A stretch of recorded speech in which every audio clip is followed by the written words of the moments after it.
Figure libre, Vincent Hervouette, le président du Rwanda, Paul Kagame, déjeune donc à l'Elysée.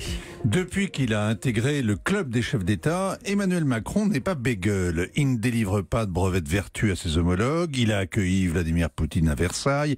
Il a multiplié les embrassades avec Donald Trump. Il s'est invité à la table du prince héritier saoudien pour lui arracher Saad Hariri, retenu en otage. Emmanuel Macron prend le monde tel qu'il est et il prend des risques. Mais avec Paul Kagame à Paris, il s'aventure dans les sables mouvants. Les relations avec le Rwanda sont hypothéquées par la mémoire du génocide. Paul Kagame a gagné la guerre civile. Sans la France, il aurait pris le pouvoir des années plus tôt. Il lui en garde rancune. Il dénonce les Français complices du génocide. Cette hostilité anti-française est l'un des piliers de sa dictature. À Paris, on n'est pas en reste.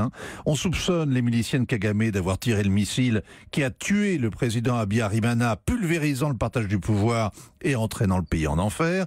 On est très documenté sur le pillage du Congo voisin et on tient à jour la liste des opposants assassinés à l'étranger. Mais Emmanuel Macron dit qu'il veut tourner la page. Nicolas Sarkozy et François Hollande aussi voulaient faire du passé table rase. Mais à chaque fois, la machine judiciaire s'est obstinée à réclamer la vérité. Emmanuel Macron, pareil. Il a fait ami-ami avec Paul Kagame à l'ONU en septembre. Mais en décembre, le juge qui enquête sur l'attentat contre le président Habyarimana, qui a aussi tué l'équipage français de l'avion, le juge a convoqué l'actuel ministre rwandais de la Défense, patatras. Pour se faire pardonner, Paris complote désormais pour que la ministre rwandaise des Affaires étrangères prenne la tête de l'Organisation internationale de la francophonie. Les deux présidents devraient en parler en tête-à-tête. Alors ils vont parler du Rwanda, un pays modèle, propre, connecté, bien éclairé, une vraie caserne. Ils vont parler de la réforme de l'Union africaine que préside cette année Paul Kagame, et aussi donc de Louise Mushikiwabo, la ministre qui est la numéro 2 du régime. Ils vont en parler en anglais, car Paul Kagame ne parle pas un mot de français. Et il ne veut pas que ses compatriotes le parlent. Il en a supprimé l'enseignement.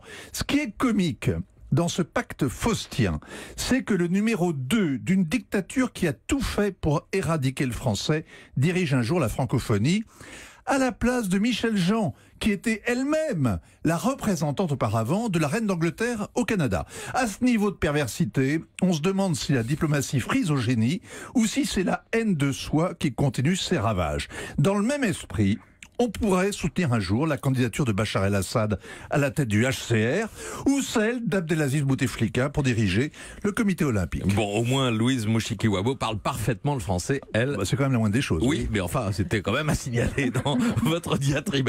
Vincent Hervouette, Axel. Moi, c'était ça, je me dis, donc c'est une anglophone qu'on va nommer à la tête de la francophonie. Non, les francophones, je l'ai interviewé, elle parle parfaitement français. Sauf que origine d'un pays anglophone. Sauf que Axel a raison de soulever le problème. La francophonie, c'est pas simplement les pays qui ont le français en partage. C'est aussi les valeurs de la francophonie, ce qu'on nous répète depuis 20 ans. La dictature rwandaise incarne assez mal les valeurs de la francophonie. Donc c'est ça. Europe.